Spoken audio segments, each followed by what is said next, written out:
أعوذ بالله من الشيطان اللعين الرجيم بسم الله الرحمن الرحيم الحمد لله رب العالمين والصلاة والسلام والتحية والإكرام على من اختاره من شجرة الأنبياء ومشكاة الضياء ومنهاج البادي والكتاب الهادي مولده بمكة وهجرته بطيبة على بها ذكره بحجة كافية وموعظة شافية أرسله بدين المشهور وعلم الماثور والكتاب المستور مولانا ومقتدانا وهادينا أبي القاسم محمد أما بعد فقد قال الله تبارك وتعالى في كتابه المجيد وفرقان الحميد بسم الله الرحمن الرحيم هو الذي بعث في الأميين رسولا منهم يتلو عليهم آياته ويزكيهم ويعلمهم الكتاب والحكمة صلوات بھیجے محمد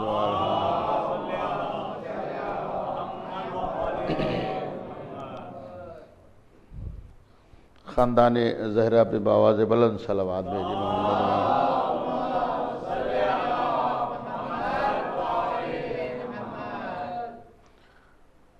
واجب الاحترام لائق صد احترام ہمارے مومنین کرام اور عزاداران سرکار سید الشہداء علیہ السلام، شکریہ اور ممنون کے ساتھ کہ آپ حضرات جیسا کہ روز میں اپنے لیے فرض سمجھتا ہوں کہ آپ حضرات کا شکریہ اسے خیر مقدم کیا جائے، اس لیے کہ فکریں ہیں لَشَكَرْتُمْ لَأَزِيدَنَّكُمْ، تم جتنا میرا شکریہ ادا کرو گے اتنی میں تمہاری نعمتوں میں اضافہ کرتا چلا جاؤں گا، جیسے جیسے شکریہ ادا کرو ویسے ویسے نعمتوں میں اضافہ۔ تو یہ ہمارا ایک فریضہ بھی بنتا ہے کہ ہم آپ حضرات کا شکریہ ادا فرمائیں کہ آپ وقت سے تشریف لے آتے ہیں۔ بہرحال قرآن کی آیہ مبارکہ آپ لوگ جمعہ پڑھنے کے لیے تشریف لے آتے ہیں، سورہ جمعہ کی آیہ مبارکہ ہے، جمعہ کے دن تلاوت کی جاتی ہے یہ سورہ نماز کے درمیان۔ اس کے اندر اللہ ارشاد فرما رہا ہے هو الذی بعث فی الامین رسولا، خدا ہے جس نے بھیجا ہے امین کے درمیان ایک رسول کو۔ کیوں بھیجا ہے؟ سبب کیا ہے بھیجنے کے؟ اس لیے بھیجا ہے کہ تاکہ وہ لوگوں کو تعلیم دے، حکمت کی معرفت بتائے، مطلب علم بتائے، حکمت بتائے، اس لیے اللہ نے اس نبی کو بھیجا ہے۔ ایک چھوٹا سا سوال آپ حضرات سے ہے کہ اگر ہم کسی کا اپنے بچے کو بھی پڑھانے کے لیے انتخاب کریں گے تو کم از کم اتنا ہم جانتے ہوں گے کہ یہ میرے بچے سے پڑھا لکھا زیادہ ہے۔ غور فرمائیے کہ میں کیا عرض کر رہا ہوں کہ جس کا ہم انتخاب کر رہے ہیں اپنے بچوں کو پڑھانے کے لیے، تو کم سے کم جس کا ہم انتخاب کر رہے ہیں اتنا ہمارے علم میں ہونا چاہیے کہ یہ میرے بچوں سے زیادہ پڑھا لکھا ہے، تبھی یہ ہمارے بچوں کو پڑھا پائے گا۔ اگر یہ ہمارے بچوں سے بھی زیادہ پڑھا لکھا نہیں ہے تو ظاہر سی بات ہے وہ بچوں کو پڑھائے گا کیا؟ مطلب یہ عام بات ہے کہ اگر ہم نے کسی ایسے کا انتخاب کیا کہ جو ہمارے بچوں سے بھی کم علم رکھتا ہے تو ظاہر سی بات ہے ایسے پڑھانے والے کا بھی مذاق اڑ جائے گا، بچے بھی اس کا مذاق اڑائیں گے کہ پاپا پتہ نہیں کیسے مدرس ڈھونڈ کے لیے آئے ہیں، ایسے ٹیچر کا انتخاب کر کے لیے آئے ہیں، اس سے زیادہ تو ہم ہی لوگ جانتے ہیں۔ یعنی اللہ نے اس دور میں حضرت انسان کے اندر اتنی عقل دی ہے، اتنا شعور دیا ہے کہ وہ اگر اپنے بچوں کو تعلیم دلوانا چاہتا ہے تو ایسے آدمی کا انتخاب کرتا ہے جو کم از کم ان سے زیادہ جانتا ہو۔ غور فرما رہے میں کیا عرض کر رہا ہوں؟ شکریہ آپ حضرات کا، میری بات شروع سے آپ حضرات گوش گزار ہو جاتی ہے۔ یعنی ہم اس دور میں اتنا جانتے ہیں، چونکہ جو ہمارا موضوع اسی کے ماتحت گفتگو ہو رہی ہے، فضیلت معصوم ب زبان معصوم۔ عزیزان گرامی، اس دور میں ہمیں اتنا شعور اللہ نے دیا ہے کہ ہم اپنے بچے کو اسی سے پڑھواتے ہیں جو کم از کم اس سے زیادہ جانتا ہو۔ وہ اللہ جو خالق کائنات ہے، وہ جس کو بھیج رہا ہے پڑھانے کے لیے، تو کیا اسے نہیں معلوم ہے کہ جس کو میں کتاب دے کے بھیج رہا ہوں، میں کیا عرض کر رہا ہوں، جس کو میں بھیج رہا ہوں، شکریہ حضرات کا، کہ وہ یہ لوگوں کو پڑھا پائے گا کہ یا پڑھا نہیں پائے گا۔ بات صرف اتنی ہے میرے عزیزوں، اللہ یہ کہتا ہے کہ میرا نبی پڑھا لکھا ہے، امت یہ کہتی ہے کہ نہیں صاحب وہ پڑھے لکھے نہیں ہے۔ اچھا سوال یہ پیدا ہوتا ہے کہ اچھا اگر وہ پڑھے لکھے نہیں ہے تو یہ اللہ جو بار بار کہہ رہا ہے میں اپنے نبی کو بھیجا ہے پڑھانے کے لیے، تو کیوں بھیجا؟ سبب کیا ہے بھیجنے کا؟ کہہ رہا ہے ہم نے یہ بھیجا ہے پڑھانے کے لیے، تعلیم دینے کے لیے، حکمت سکھانے کے لیے، تو اگر ان کے اندر تعلیم اور حکمت کا شعور نہ ہوتا تو اللہ بار بار اس چیز کو آگاہ کیوں کرتا؟ اور بالکل اپنے ذہن کو بلند رکھ کے میری باتوں کو سماعت فرمائیے گا جیسے آپ سماعت فرماتے ہیں۔ ایک وہ ہیں جو پڑھنے آئے ہیں، ایک وہ ہیں جو پڑھنے آئے ہیں، پھر دوہرا رہا ہوں، ذہن کو بلند رکھیے گا، شکریہ حضرات کا۔ ایک وہ ہیں جو پڑھنے آئے ہیں، ایک وہ ہیں جو پڑھانے آئے ہیں، پھر دوہرا رہا ہوں، ایک وہ ہیں جو پڑھنے آئے ہیں، ایک وہ ہیں جو پڑھانے آئے ہیں۔ جو پڑھنے آئے ہیں ان کے لیے قرآن نے کہا بسم اللہ الرحمن الرحیم، غالباً نواں پارہ مجھے یاد نہیں ہے، واللہ اخرجکم من بطون امہاتکم لا تعلمون شیئا، ہم نے تم کو تمہاری ماں کے پیٹ سے اس حالت میں نکالا کہ تم کچھ بھی نہیں جانتے تھے۔ یہ کون لوگ ہیں جو پڑھنے آئے ہیں؟ میں کیا عرض کر رہا ہوں، یہ کون لوگ ہیں جو پڑھنے آئے ہیں؟ اس کے لیے اللہ کیا کہہ رہے ہیں کہ ہم نے تم کو تمہاری ماں کے پیٹ سے اس حالت میں نکالا کہ تم کچھ بھی نہیں جانتے تھے۔ اچھا اگر جانتے ہوتے تو کسی کے سامنے الف ب اے بی سی ڈی بیٹھ کے پڑھنے کی ضرورت کیا ہے؟ اگر پڑھے لکھے ہوتے تو پھر کسی کے سامنے الف ب پڑھنے کی ضرورت کیا ہے؟ اے بی سی ڈی پڑھنے کی ضرورت کیا ہے؟ ہندی میں ککھا گگا انگا پڑھنے کی ضرورت کیا ہے؟ چونکہ جب آپ پیدائشی پڑھے ہوئے تو آپ کو پڑھنے کی ضرورت کیا ہے؟ اس کا مطلب کہ ہم نہیں جانتے، لا تعلمون ہے، نہیں جانتے ہیں۔ اس لیے حکم یہ ہوا کہ جب نہیں جانتے ہو تو لا محالہ اپنا زانو ادب طے کرو ایسے کے پاس جو تمہیں پڑھا سکے۔ میں کیا عرض کر رہا ہوں، لا محالہ اپنا زانو ادب طے کرو ایسے کے پاس جو آپ کو پڑھا سکے۔ اور اگر آپ پڑھے لکھے اتنے ہوتے تو پھر مدرسے اور حوزے اور کالج یونیورسٹی کے اندر جانے کی ضرورت کیا تھی؟ آپ تو خود ہی دعویٰ کر دیتے کہ صاحب ہم تو پڑھے لکھے ہیں۔ تو ایک وہ ہیں جو پڑھنے آئے ہیں، ان کے لیے کہا ہم نے تم کو نکالا تم کچھ بھی نہیں جانتے تھے۔ اور جو پڑھانے آئے ہیں ان کے لیے ارشاد فرمایا ومن عندہ علم الکتاب۔ میں کیا عرض کر رہا ہوں، جو پڑھانے آئے ہیں وہ لوگ ہیں جن کے پاس پوری کتاب کا علم ہے۔ جو پڑھانے آئے ہیں ان کے پاس پوری کتاب کا علم ہے۔ اگر اس کتاب کا ہلکا سا علم کسی نبی کو ہو جائے، میں کیا عرض کر رہا ہوں، اگر اس کتاب کا ہلکا سا علم کسی نبی کو ہو جائے تو اس کے اندر اتنے اختیارات آ جائے کہ پلک جھپکتے ہوئے نہ جانے کہاں سے تخت کو یہاں اٹھا کے لا کے رکھ دے۔ میں کیا عرض کر رہا ہوں، اگر اس کتاب کا علم ہلکا سا کسی نبی کو ہو جائے تو نہ جانے کہاں سے تخت بلقیس اٹھا کے منگا لے جائے۔ تو اب تعجب نہ کیجئے گا، جس کے پاس ہلکا سا علم ہو جائے تو وہ چشم زدن میں آصف نے برقیہ چشم زدن میں ان کا تخت اٹھا کے یہاں کے اوپر آ جائے، اور جس کے پاس پوری کتاب کا علم ہو اور ناد علی کہا جائے تو کیوں نہیں پہنچ سکتا؟ ایک صلوات بھیجے محمد و محمد۔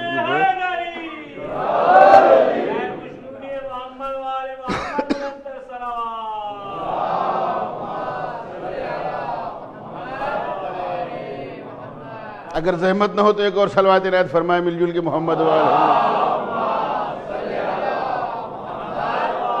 اسی لیے قرآن نے متعدد مقامات کے اوپر ایسے فقرے استعمال کیے ہیں۔ اس نے قرآن نے بھی کہا ہے بسم اللہ الرحمن الرحیم هل يستوي الذين يعلمون والذين لا يعلمون، کیا جاننے والے اور نہ جاننے والے دونوں برابر ہو سکتے ہیں؟ یہ ہو ہی نہیں سکتا۔ ایک پڑھا لکھا ہو، ایک جاہل ہو، کیا دونوں برابر ہو سکتے ہیں؟ نہیں ہو سکتا۔ اندھیرا اور اجالا دونوں ایک جیسا ہو سکتا ہے؟ نہیں ہو سکتا۔ نور نور ہوتا ہے، اندھیرا اندھیرا ہوتا ہے، جاہل جاہل ہوتا ہے، عالم عالم ہوتا ہے، پڑھا لکھا ہوتا ہے۔ جس کے اندر شعور نہیں ہے وہ شعور نہیں کر سکتا، پیدا نہیں کر سکتا۔ اسی لیے شاید قرآن کا ایک نام ہے ام الکتاب۔ توجہ فرمائیے گا، قرآن کا ایک نام ہے ام الکتاب، یعنی قرآن تمام کتابوں کی ماں ہے۔ قرآن تمام کتابوں کی ماں ہے۔ اب ایک ادبی جملہ یاد آ گیا، عرض کرنے جا رہا ہوں، یعنی قرآن تمام کتابوں کی ماں ہے۔ ہر عورت کو ماں نہیں کہا جاتا۔ میں کیا عرض کر رہا ہوں؟ ایک صلوات بھیجے محمد وال محمد گورے۔ کتاب قرآن تمام کتابوں کی ماں ہے۔ ایک مثال دے کے بات بہت جلدی آپ کی خدمت میں، چونکہ ہمیں اپنے موضوع کے ماتحت عرض کرنا ہے اور یہ بتانا ہے کہ نبی کے فضائل ہم اچھے پڑھتے ہیں یا جو 18 عدد کلمہ پڑھتے ہیں وہ اچھے پڑھتے ہیں؟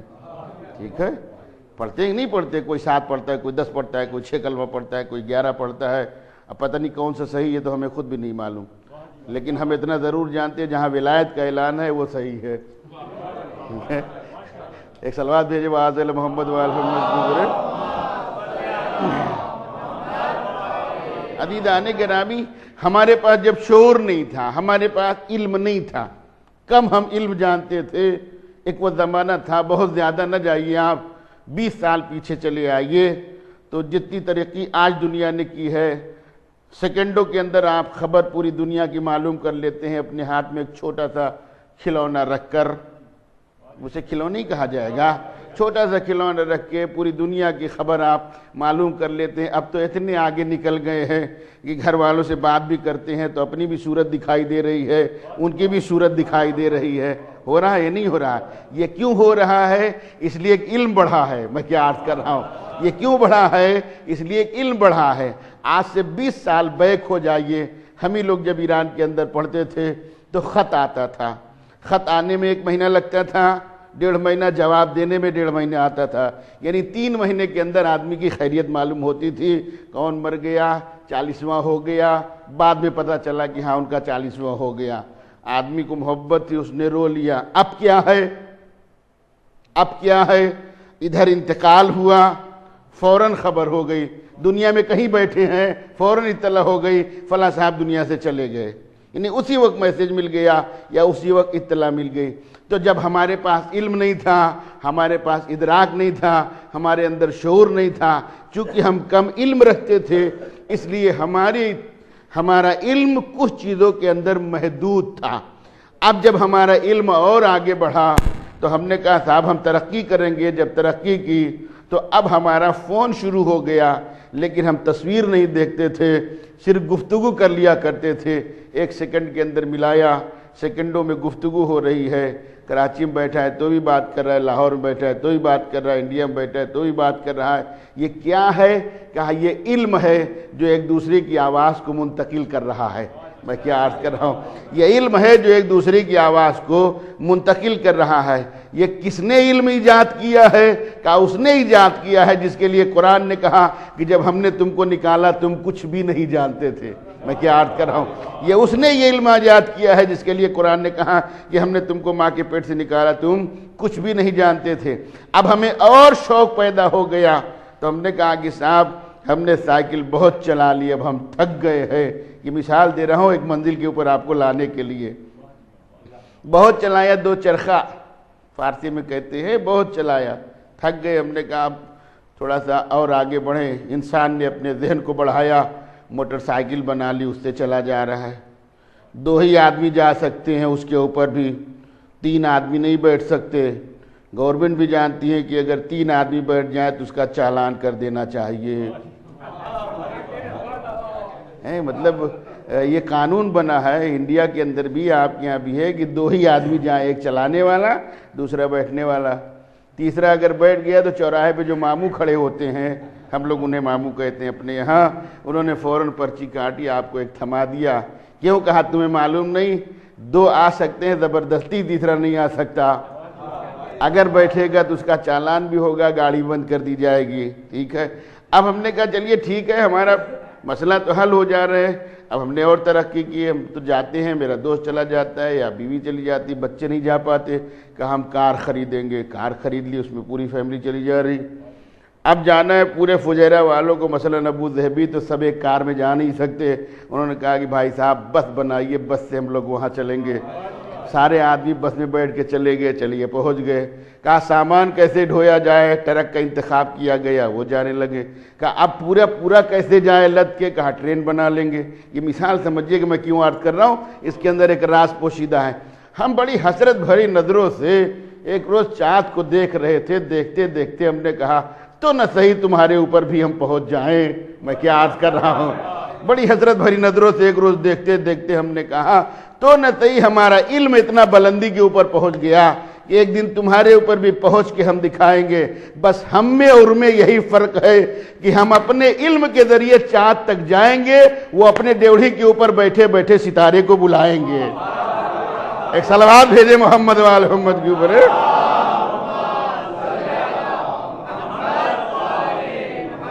آج جو ہواؤں کے ذریعے سے منٹوں میلوں سفر ہم طے کرتے رہتے ہیں, یہ علم ہے.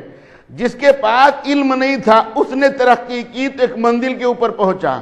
تو ایک وہ ہے جو پڑھنے کے لیے آیا ہے, دوسرے وہ ہیں جو پڑھانے کے لیے آئے ہیں.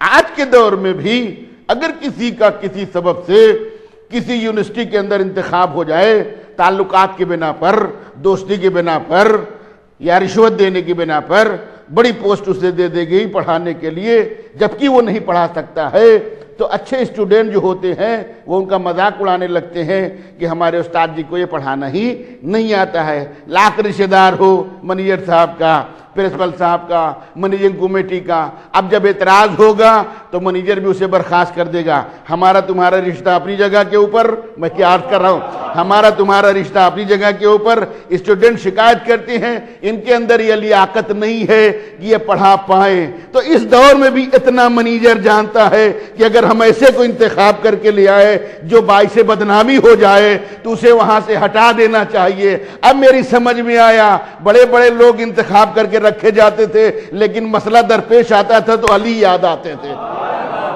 ایک صلوات بھیجیے محمد, ایک صلوات عنایت فرمائے مل جل کے محمد والے.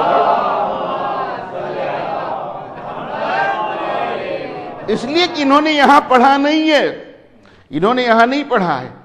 اب سوال یہ پیدا ہوتا ہے کہ صاحب چونکہ ان کا نظریہ یہ تھا کہ انہوں نے مکی زندگی میں, مدنی زندگی میں کہیں کے اوپر نبی اکرم کو نہ الف لکھتے دیکھا, نہ بے لکھتے دیکھا, نہ تے لکھتے دیکھا, نہ سے لکھتے دیکھا, نہ جیم, نہ بڑیے, نہ یہ کچھ نہیں دیکھا. تو انہوں نے جب نہیں دیکھا تو سب ایک طرف سے کہہ رہے کہ صاحب ہم نے ان کو اپنے یہاں پڑھتے لکھتے دیکھا ہی نہیں ہے, بے عقلے تجھے معلوم نہیں ہے. نبی کا وطن نہ مکہ ہے, نہ نبی کا وطن مدینہ ہے. نبی جہاں سے آئے ہیں جاؤ پوچھو, میں کیا عرض کر رہا ہوں, نبی کا وطن نہ مکہ ہے, نبی کا وطن نہ مدینہ ہے. جہاں سے نبی آئے ہیں جا کے پوچھو, پڑھے لکھے تھے یا پڑھے لکھے نہیں تھے. اچھا اگر تم چلے گئے تو آ نہیں سکتے تو بتا نہیں سکتے. اگر چلے بھی گئے تو آ نہیں سکتے تو بتا نہیں سکتے. تو چونکہ انہوں نے اپنے علم کے ذریعے سے یہ در کیا کہ صاحب نبی پڑھے لکھے نہیں تھے, اور جب قرآن نازل ہوا تو ماد اللہ سینہ چاک کیا گیا. یہ سب فالتو کی بحثیں, اس کے اندر میں پڑھتا بھی نہیں, لیکن اتنا ضرور جانتا ہوں سونے کے بارے میں اگر معلومات کرنی ہے تو سونار سے پوچھئے. میں کیا عرض کر رہا ہوں سوچئے گا, سونے کے بارے میں معلومات کرنی ہے تو سونار سے پوچھئے. ٹھیک ہے عزیزان گرامی, گیہوں کے بارے میں اگر معلوم کرنا ہے تو کاشتکار سے پوچھئے. ریشم کے بارے میں معلومات کرنا ہے تو تاجر سے پوچھئے جو ریشم کا کاروبار کرتا ہے. لوہار نہیں بتا پائے گا, لوہار لوہے کے بارے میں بتائے گا, ریشم والا ریشم والے بتائے گا. ہم سے پوچھئے کہ علی کیا ہے, جلی کیا ہے, نبی کیا ہے, ہم بتائیں گے کہ کیا ہے. اول ما خلق اللہ نوری, توجہ فرمائیے کہ میرے عزیزو, بے حد مشکور ہوں آپ حضرات کا. سب سے پہلے اللہ نے ہمارے نور کو خلق کیا. بھائی امتیاز صاحب, شاید اگر آپ نے پاکستان میں کسی حوزے کے اندر پڑھا ہو مجھے نہیں علم ہے کہ وہاں آپ پڑھتے تھے یا نہیں پڑھتے تھے، ایک کتاب پڑھائی جاتی ہے حوزے کے اندر ادبیات میں، جامع الاخبار۔ جامع الاخبار کے اندر تمام احادیث ہوتی ہے اور اس کے اندر ہر ائمہ سے متعلق فضیلت کا باب لکھا ہوا ہے، اللہ کا تعارف لکھا ہے، رسول کا تعارف لکھا ہے، مولا علی کا تعارف لکھا ہے، یعنی جتنے ہمارے منتخب ائمہ ہے، اتنی موٹی کتاب، اس کا اب ترجمہ بھی ہو گیا ہے۔ اسی کتاب کے حوالے سے بات عرض کر رہا ہوں کہ مولا علی علیہ السلام نے نبی کو پہچانوایا کیسے ہے، میں کیا عرض کر رہا ہوں، یعنی مولا علی علیہ السلام نے، اور کہاں بیان کر رہے ہیں یہ علی؟ مسجد کوفہ کے اندر زینت ممبر کے اوپر ہے، اور وہاں کے اوپر لوگوں سے مخاطب ہو کے کہتے ہیں تم جاننا چاہتے ہو کہ نبی کیا ہے؟ آج علی سے سنو کہ نبی کیا ہے۔ میں کیا عرض کر رہا ہوں، یعنی مولا علی ارشاد فرماتے ہیں مجھ سے پوچھو کہ نبی کیا ہے، اپنے عقل شعور میں درک کرنے کی کوشش نہ کرو کہ نبی کیا ہے، ہم تمہیں بتائیں گے کہ نبی کیا ہے۔ یا علی آپ تو ایسے بیان کر رہے ہیں جیسے لگتا ہے کہ جو کچھ ہو رہا تھا سب دیکھ رہے تھے۔ کہا اگر تم یہی سوچنا چاہتے تو یہ بھی سمجھ لو کسی کی سوچ میں تھا، کسی کے دل میں تھا۔ میں کیا عرض کر رہا ہوں، ایک صلوات بھیجے محمد وآل محمد کے اوپر، اگر تم یہی جاننا چاہتے ہو کسی کی سوچ میں تھا۔ سب سے پہلے اللہ نے ہمارے نور کو خلق کیا، جب اللہ نے محمد عربی صلی اللہ علیہ وسلم کے نور کو خلق کیا ہے، اور جیسے ہی نور کو خلق کیا ہے تو جب نور خلق ہوا سب سے پہلے اس نے سجدہ کیا، اس نور نے اللہ کا سجدہ کیا، اور سجدہ کرنے کے بعد جب نور کھڑا ہوا تو اللہ سے مخاطب ہو کہ نور گفتگو کر رہا ہے۔ اب جب نور گفتگو کر رہا ہے، اللہ نے اسی نور کے ذریعے سے 12 سمندر کو پیدا کیا۔ میں کیا عرض کر رہا ہوں، 12 سمندر کو، اب سمجھیے گا میرے فکرے، میں پڑھنے کا ذمہ دار ہوں، سمجھ کا ذمہ دار نہیں ہوں۔ اللہ نے 12 سمندر کو خلق کیا، اس میں سے سب کے نام گنائے ہیں۔ حجاب ہیبت ہے، حجاب قدرت، 12 حجابات کو پیدا کیا، سمندر کو بعد میں پیدا کیا، 12 حجابات کو پیدا کیا، حجاب ہیبت، حجاب قدرت، حجاب وفا، حجاب ہمت، حجاب شفقت، حجاب ایلیا، یہ سب نام دیے ہوئے ہیں۔ پھر اللہ نے ارشاد فرمایا تو داخل ہو جا اس حجاب کے اندر جو شفقت والا حجاب ہے۔ نور داخل ہو گیا شفقت والے حجاب کے اندر۔ 1-2 سال یہ نبی کا نور نہیں رہا ہے، 12,000 سال تک حجاب شفقت میں، میں کیا عرض کر رہا ہوں، 12,000 سال تک حجاب شفقت میں نبی کا نور تھا۔ وہاں کیا پڑھ رہا تھا؟ سبحان ربی العالی و بحمدہ، سبحان ربی العالی و بحمدہ، سبحان ربی العالی و بحمدہ۔ یہی فکرہ یہ نور پڑھتا رہا، اور ادھر اللہ کہہ رہا ہے انت المرید انت المراد، میں ہی تیری مرید ہوں، میں ہی تیرا مراد ہوں۔ مرید کہتے ہیں پانے والے کو، مراد اسے کہا جاتا ہے جو چیز حاصل ہو جائے۔ میں کیا عرض کر رہا ہوں، تھوڑی سی گفتگو سخت ہے، سمجھنے کی کوشش کریے گا۔ ایک صلوات بھیجے محمد وآل محمد کے اوپر۔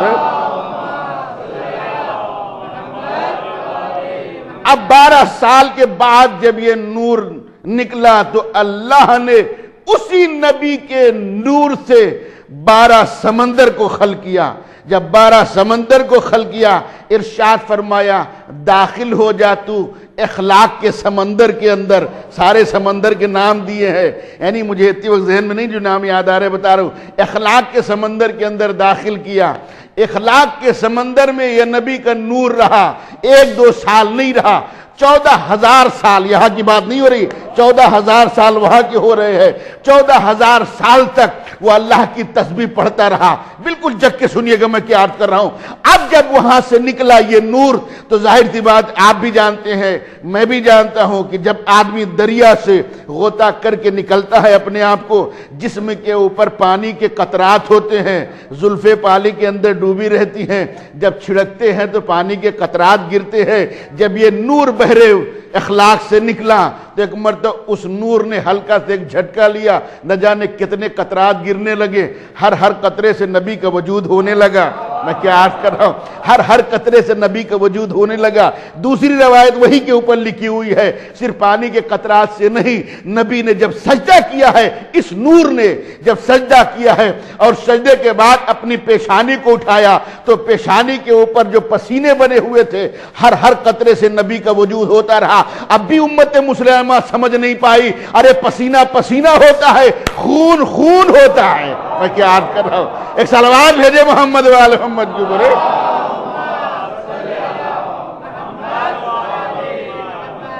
اس کو خلق کیا اور خلق کرنے کے بعد اب اللہ نے اسی نور کے دو موتی خلق کیے، اور جب غور سے دیکھا تو دو حصوں میں وہ تقسیم ہو گیا۔ ایک کو شفاعت ہیبت سے دیکھا، ایک کو شفقت کی نظر سے دیکھا۔ اب میں دستے جب جوڑ کے ایک جملہ عرض کرنے جا رہا ہوں، شفقت کی نظر سے دیکھنا، ہیبت کی نظر سے دیکھنا، یہ قدرت کی شان نہیں ہوتی ہے، یہ بشریت کی شان ہوتی ہے۔ میں کیا عرض کر رہا ہوں، توجہ فرمائیے گا، پھر سے سنیے میں کیا عرض کر رہا ہوں۔ ہیبت کی نظر سے دیکھنا، شفقت کی نظر سے دیکھنا، یہ قدرت کی شان نہیں ہوتی ہے، یہ بشر کی شان ہوتی ہے۔ اس کا مطلب کہ کوئی ایسا تھا جو شفقت کی نظر سے دیکھ رہا تھا، کوئی ہیبت کی نظر سے دیکھ رہا تھا۔ اب جب شفقت کی نظریں ہٹی تو اللہ نے شفقت والی نظر سے ایک اور نور کو پیدا کیا، اس نور سے لوح کو پیدا کیا، اس لوح سے کرسی کو پیدا کیا، کرسی سے قلم کو پیدا کیا۔ میں کیا عرض کر رہا ہوں، لوح کو پیدا کیا، لوح کے بعد کرسی کو پیدا کیا۔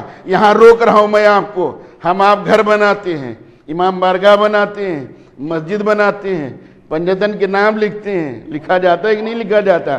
گھر کے اوپر اپنے نام لکھتے ہیں۔ وہ الگ بات ہے کہ بعض حضرات لکھتے ہیں ھذا من فضل ربی۔ سمجھیے کہ میں کیا عرض کر رہا ہوں۔ ہم گھر بناتے ہیں تو پنجتن کے نام لکھتے ہیں، ٹھیک ہے؟ بہت سے لوگ گھر بناتے ہیں، اتنا موٹا لکھا جاتا ہے ھذا من فضل ربی، جتنا رشوت کا ہو ھذا من فضل ربی۔ اور فرمائیے کہ میں کیا عرض کر رہا ہوں، اس کے اندر ہر آدمی شامل نہیں ہے۔ ہو سکتا ہے کسی کے یہاں بھی لکھا ہو تو آپ سوچے صاحب میری مخالفت کر دی، مخالفت کی بات نہیں ہے، اکثر و بیشتر ہی لکھا جاتا ہے۔ ہماری پہچان کیا ہے؟ لا الہ الا اللہ محمد رسول اللہ، یا اللہ محمد علی فاطمہ حسن اور حسین، پنجتن کے نام لکھے گئے۔ اس کا بھی ریزن سنا رہا ہوں، بغیر سبب نہیں کہہ رہا ہوں۔ ھذا من فضل ربی۔ ہماری کالونی میں ایک صاحب ہیں، بس پوچھئے مت کہ کیسے ان کے پاس مال آتا ہے، ہم لوگ بھی دیکھتے ہیں۔ اتنا بڑا آخری منزلے کے اوپر وہ اپنی گاڑی کھڑی کرتے ہیں، اب آپ سمجھیے، اندر سب بنا ہوا ہے، ان کی کار اوپر کھڑی ہوتی ہے، چھت کے اوپر کھڑی ہوتی ہے کار، اس لیے کہ ھذا من فضل ربی ہے،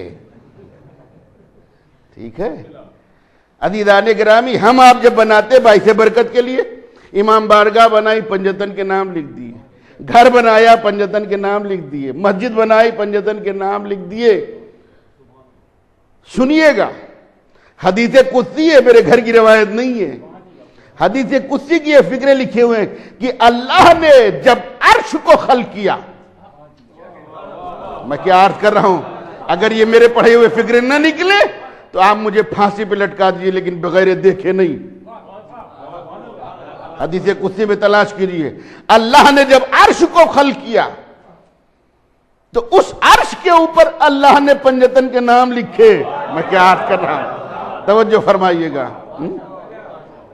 رضا بھائی ہمارے آئے ہیں، سب سے پیچھے بیٹھے، ارے پیچھے والوں کو آگے بڑھائیے، آپ بھی آگے آ جائیے، تھوڑا سا ایک اور صلوات بھیجے محمد وآل محمد۔